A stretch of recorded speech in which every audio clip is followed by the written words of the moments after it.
let me say on behalf of this Kenya Kwanza team, for many of us it's our first time to be at Capitol Hill. And there's a time, Your Excellency, we would not have set foot here.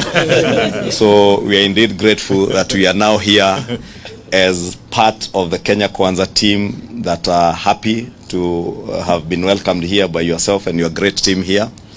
And we value you as a Kenyan, as a nationalist, an African statesman who has Kenyans and many Africans at heart.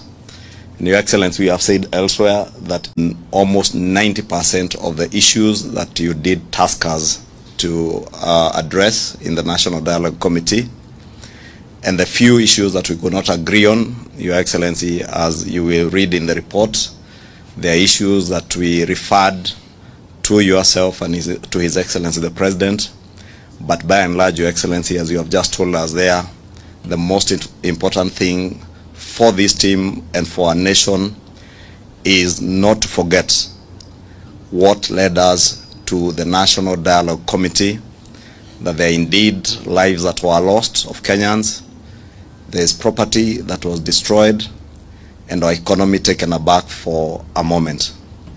But the lessons, Your Excellency, that we have learned as a team and as Kenyans, that there is no task that is beyond people or a people in a country when they speak to each other and when they dialogue.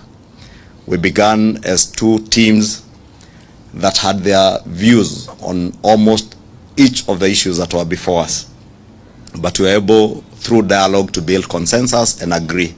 And I want to believe even the things that we have referred to you and His Excellency the President are issues that, considered together in the spirit of Kenyanhood, we shall be able to surmount and move together as a country.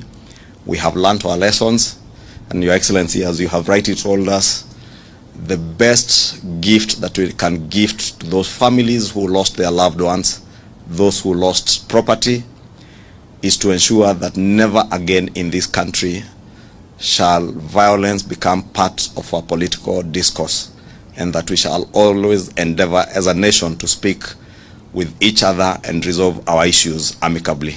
With those many remarks, Your Excellency, let me say on behalf of this Kenya Kwanza team, for many of us it's our first time to be at Capitol Hill.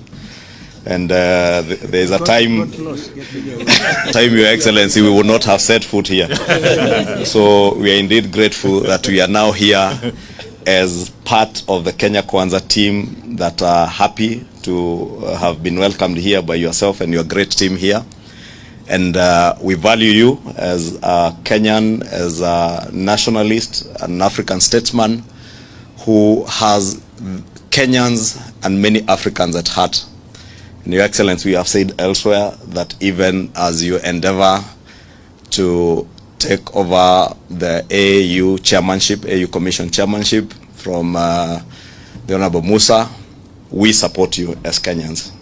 And we support you because you go to the AU not to represent azimio or ODM, that you go there as a Kenyan. And whenever any one of us as Kenyans is gunning for a continental and international job, we are obligated as patriotic Kenyans to support. And we support your candidature, Your Excellency.